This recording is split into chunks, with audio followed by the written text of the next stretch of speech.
For 1,000,000 years, the galaxy obeyed a single, unspoken rule passed down by the oldest living entity.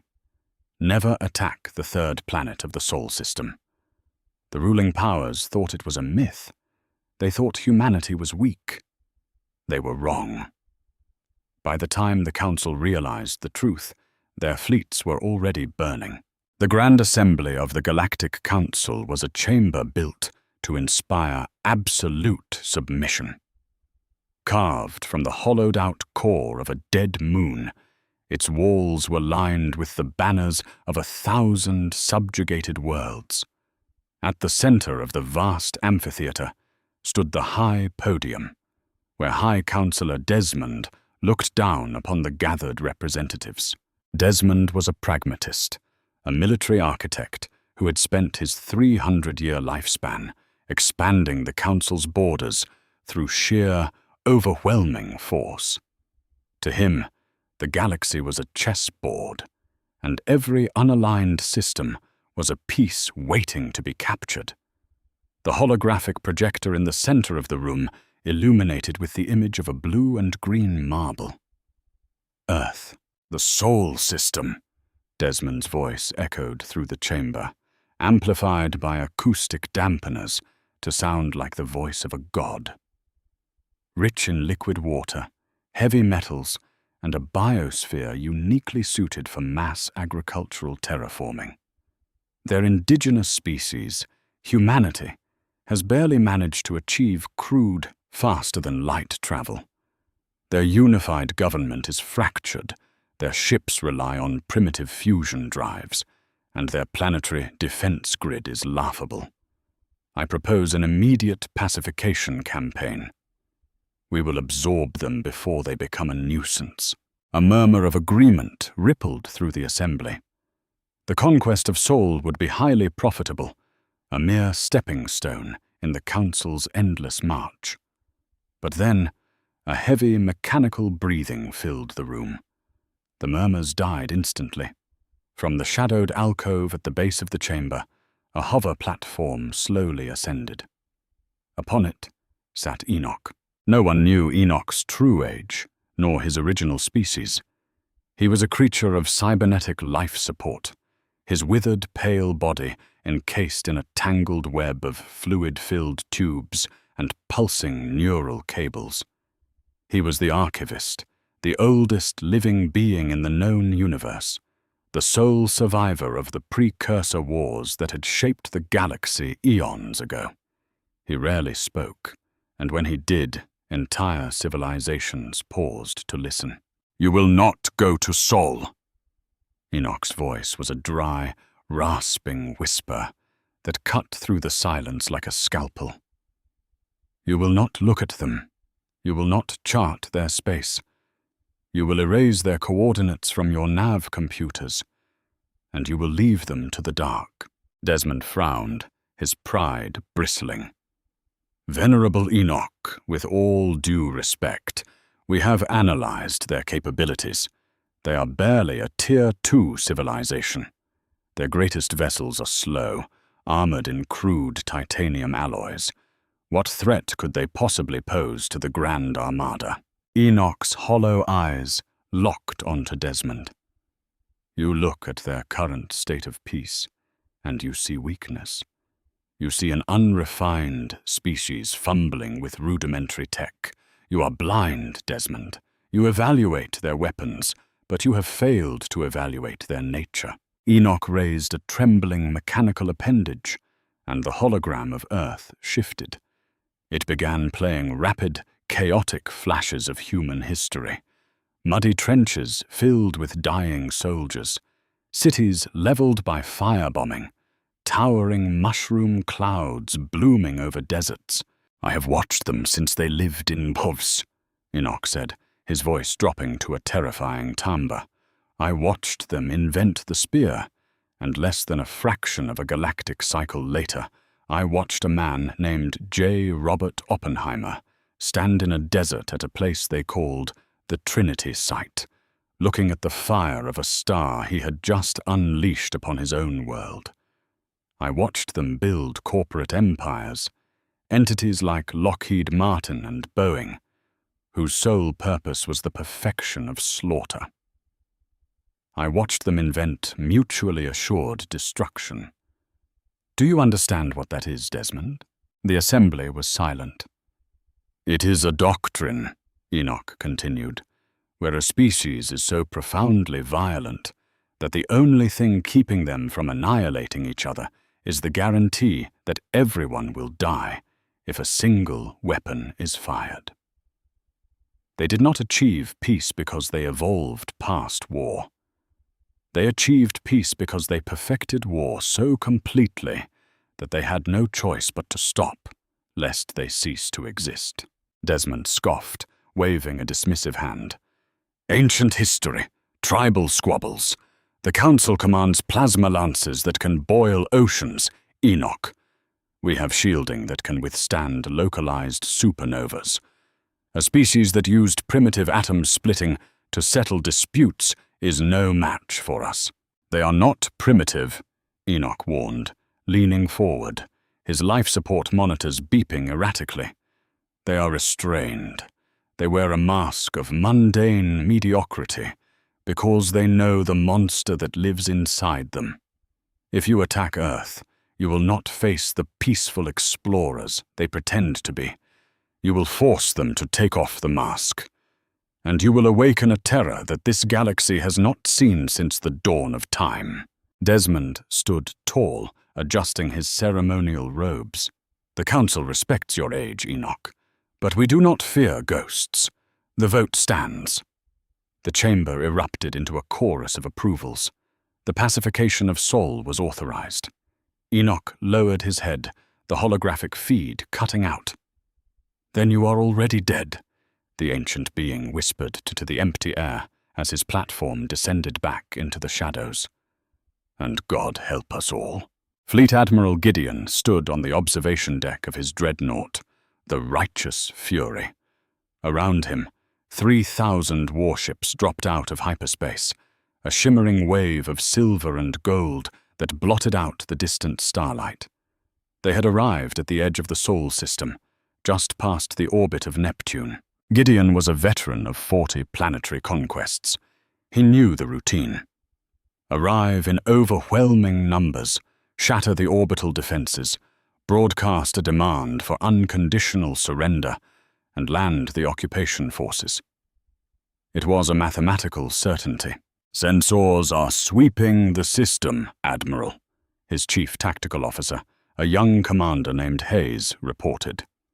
We are picking up massive civilian traffic near the third planet, minimal military presence, a few automated monitoring buoys near the outer planets, and a single orbital station above Mars.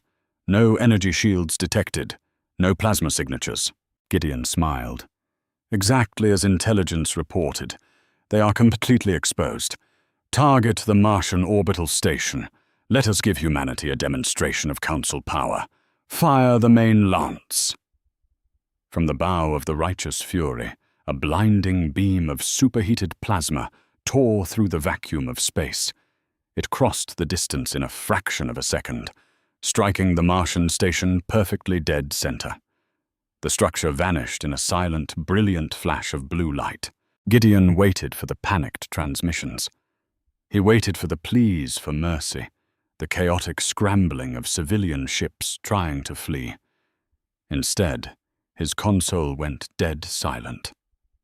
Status? Gideon demanded.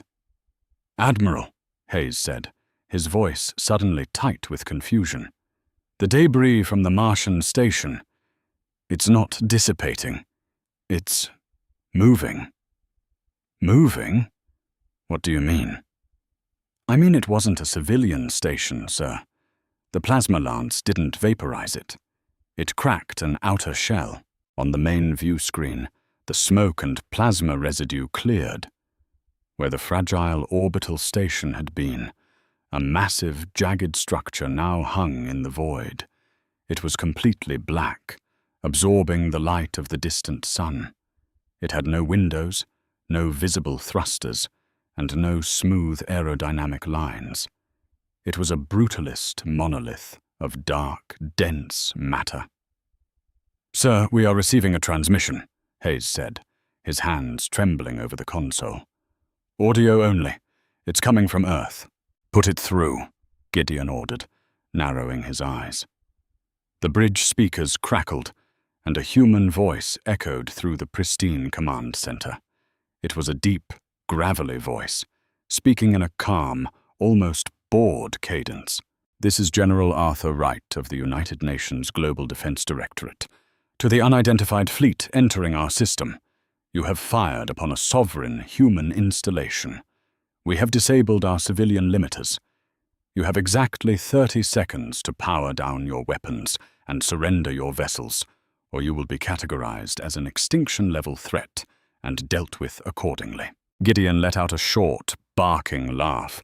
The arrogance! They lose a station and threaten us with extinction. Commander Hayes, lock onto the major population centers on Earth. Warm up the planetary bombardment cannons. Let's see how brave General Wright is when his cities burn. Admiral, Hayes whispered, staring at his readouts. All the color had drained from his face. The black structure above Mars, it just disappeared from our sensors. Cloaking device? No, sir. It didn't hide, it moved. It micro-jumped. Before Gideon could process the words, a deafening, metallic shriek tore through the hull of the Righteous Fury.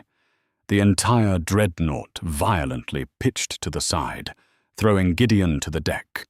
Alarms screamed in a dozen different pitches. The lights flickered and died, replaced by the blood-red glow of emergency backups. "Report!" Gideon roared, pulling himself up by the railing. "Hull breach on decks 4 through 20, Hayes shouted over the klaxons. "Sir, a Council cruiser just went offline. The Vanguard is gone." "Gone? What do you mean, gone?" "I mean it's physically gone, Admiral. Something just punched a hole straight through it at a fraction of light speed." Gideon stared at the main screen. The fleet, once moving in perfect, arrogant formation, was breaking apart in chaos. There were no bright flashes of plasma fire. There were no glowing energy shields clashing. There was only the brutal, invisible application of kinetic physics. Humanity wasn't fighting a war of energy and light. They were fighting a war of mass and velocity. "Sir," Hayes yelled, tapping furiously at his console. "I'm pulling up decrypted files from a deep space DARPA archive we just scraped from their network. That black structure, it's not a ship.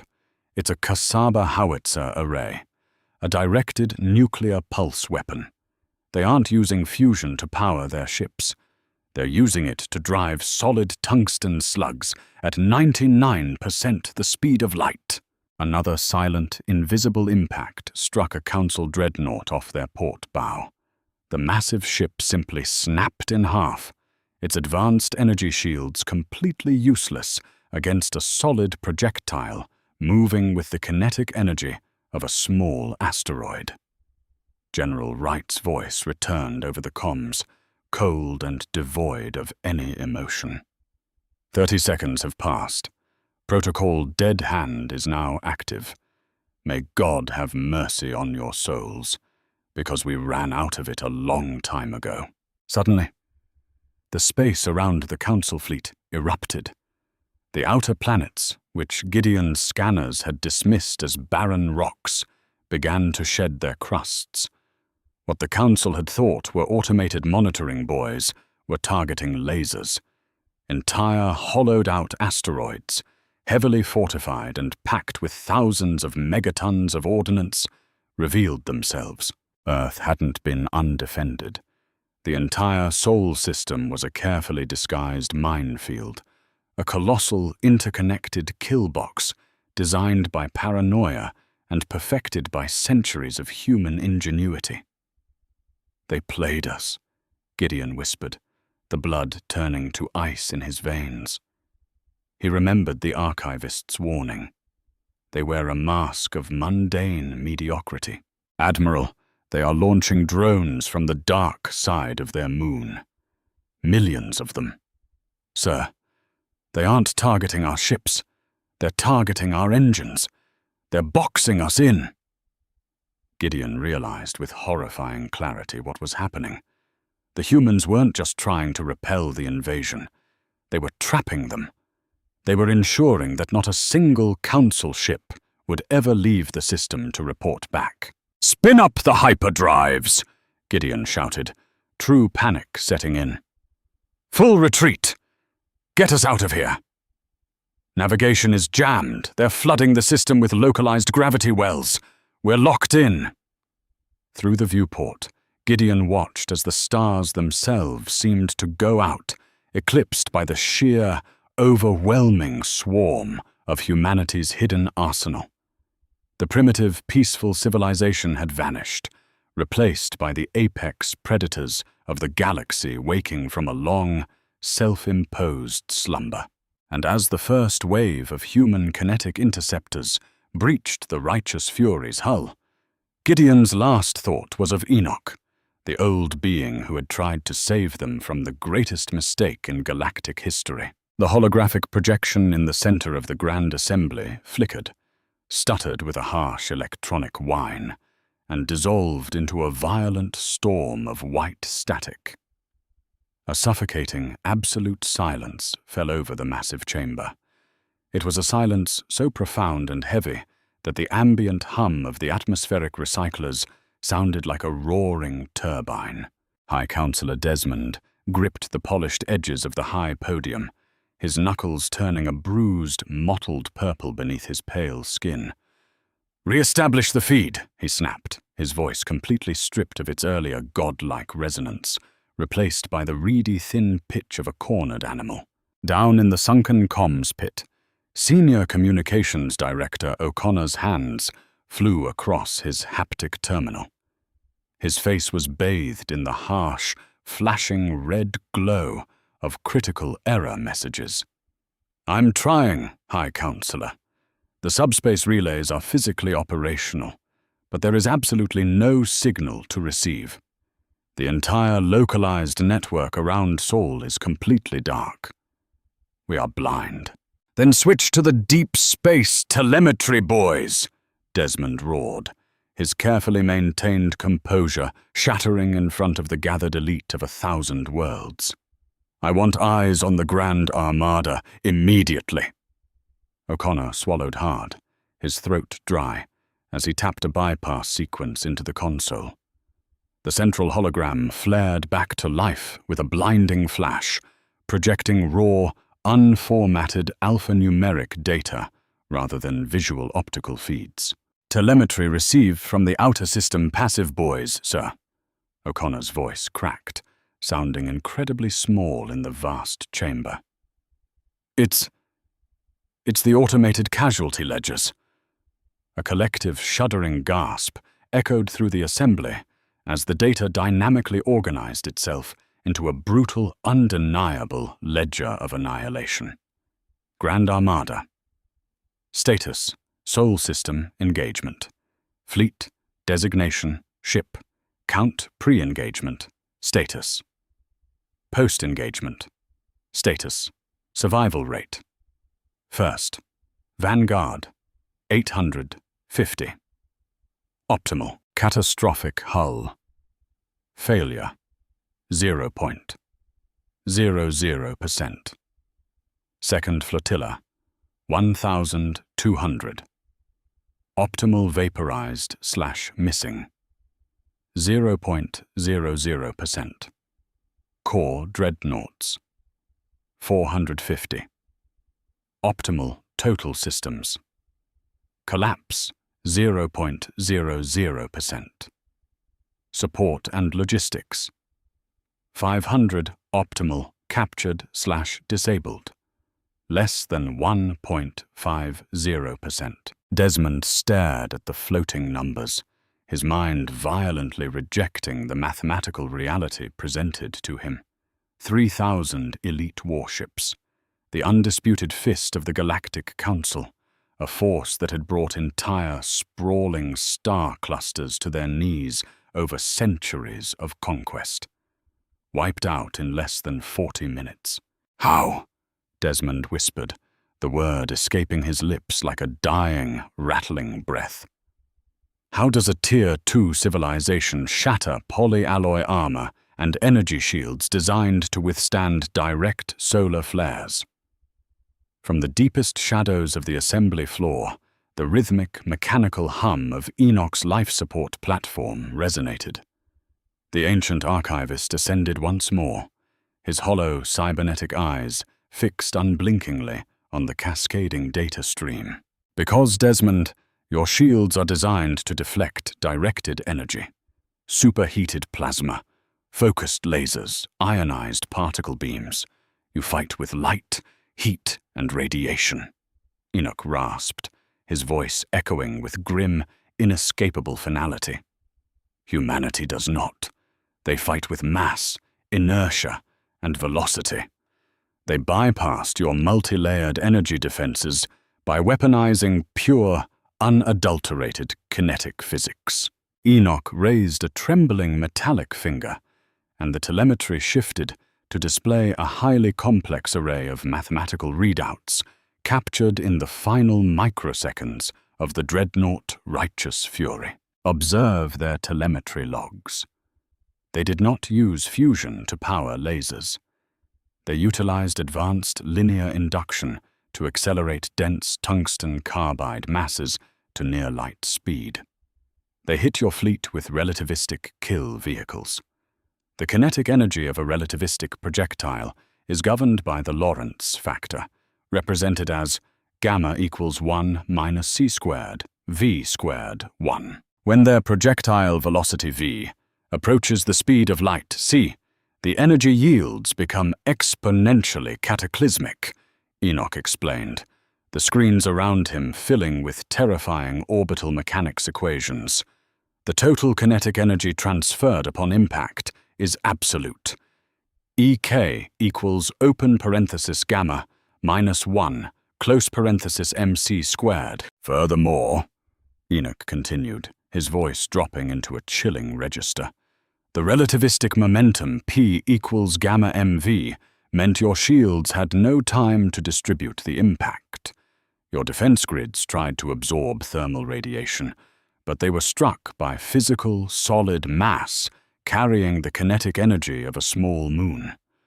The mathematical reality of their violence is absolute. They did not just destroy your fleet, they ruptured the very molecular bonds of your ships. They shattered them at a subatomic level. Desmond backed away from the podium, his breathing shallow and rapid. We must mobilize the reserve fleets. We must fortify the core worlds immediately. If they have this technology, they will eventually come for us. You are profoundly ignorant, High Counselor, Enoch interrupted, his voice dropping to a terrifying, dead calm. You still think you are fighting a conventional, territorial war. You think they are slowly coming for your borders. Suddenly, the chamber's primary emergency klaxons began to scream, a deafening, oscillating wail. Heavy tungsten blast doors slammed shut over the exits with a series of thunderous, ground-shaking thuds. High Counselor!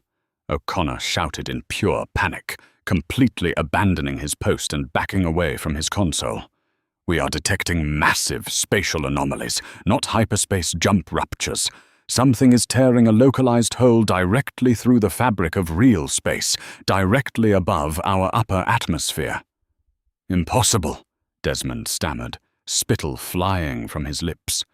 The Council's global defense shield blocks all unauthorized hyperspace entries.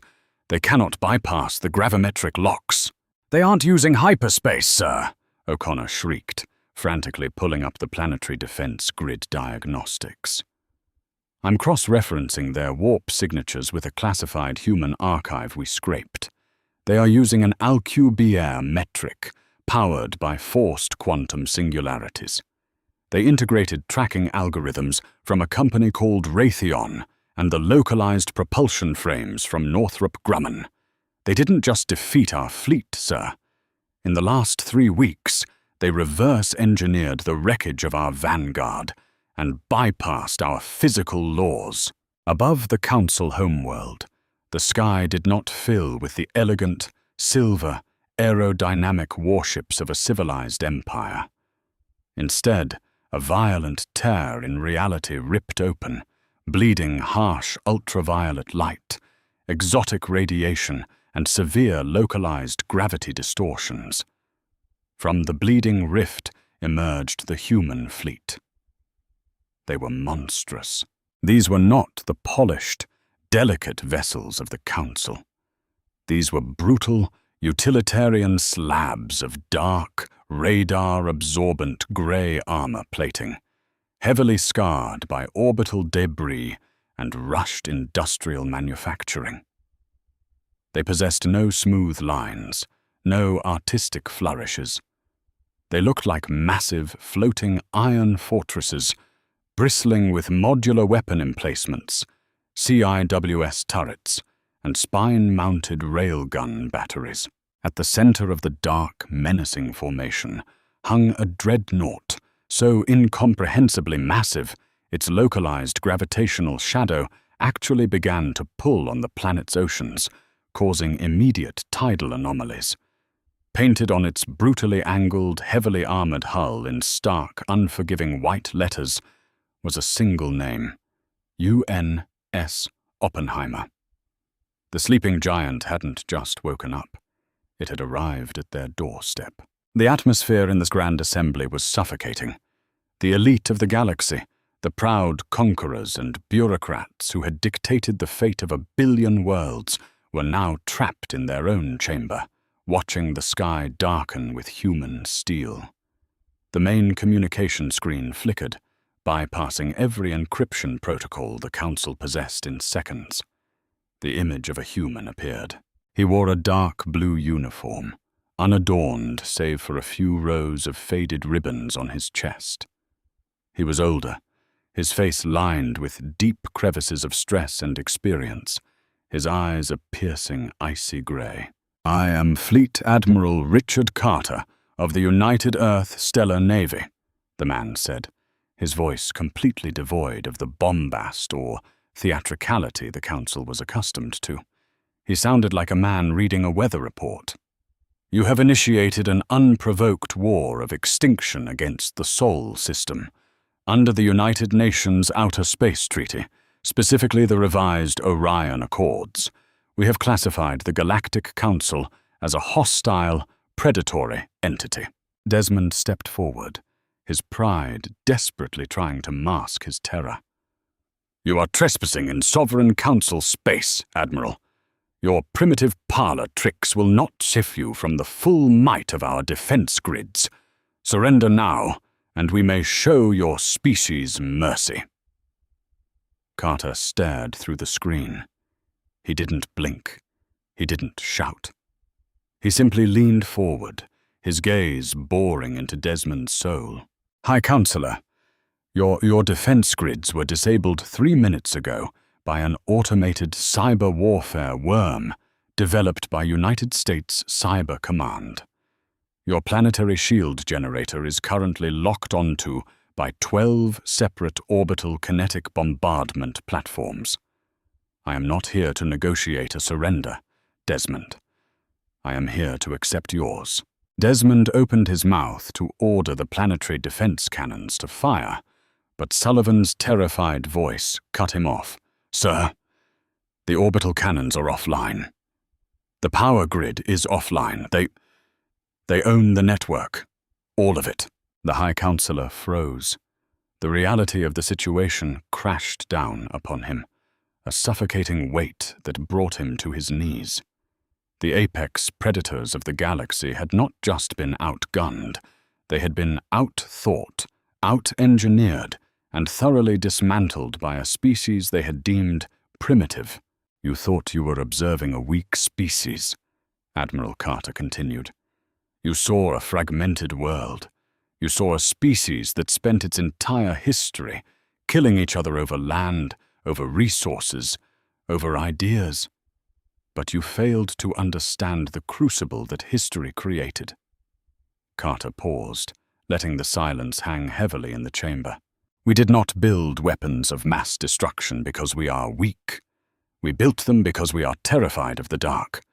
We spent thousands of years perfecting the art of war, refining it, industrializing it, until we finally realized that if we didn't stop, we would be the architects of our own extinction. We locked our monsters away. We built a society of peace, not out of innocence, but out of necessity. Carter's eyes narrowed, cold and unforgiving. And then you came along. You attacked our home. You threatened our children. You gave us a reason to open the cages. You gave us an enemy that wasn't ourselves. The holographic screen shifted to show a tactical feed of the Council's remaining core worlds. Red targeting reticles slowly appeared over every major military installation, shipyard and government facility across the galaxy. The Dead Hand Protocol is active, Carter stated.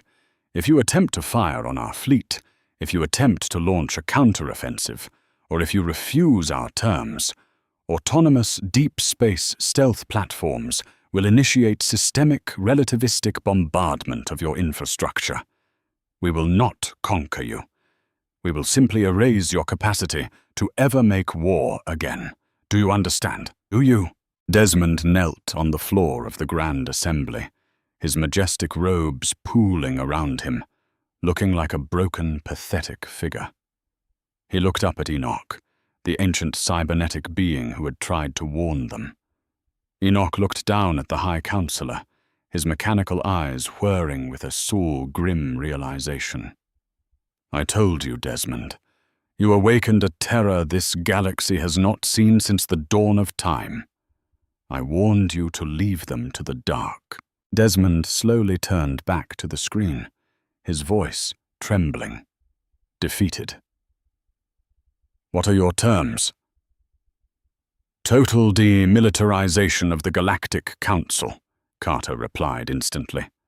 The dismantling of your Grand Armada, the immediate sovereignty of all occupied Tier 1 and Tier 2 worlds, and a human oversight committee stationed permanently on this planet. It was the end of an empire.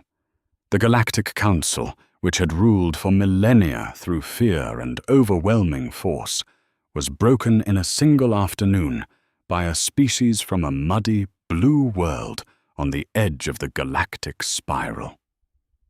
As the transmission ended and the human occupation forces began to drop from the sky, Enoch closed his eyes, retreating into the shadows of his alcove. The oldest rule in the galaxy had been proven right, written in the ashes of the Council's arrogance. Never attack the third planet of the Sol system. They thought it was a myth. They learned, far too late, that it was a warning. Audiences who enjoyed this deep dive into humanity's darkest, most triumphant sci-fi hour are encouraged to smash the like button and share the story with fellow sci-fi fans.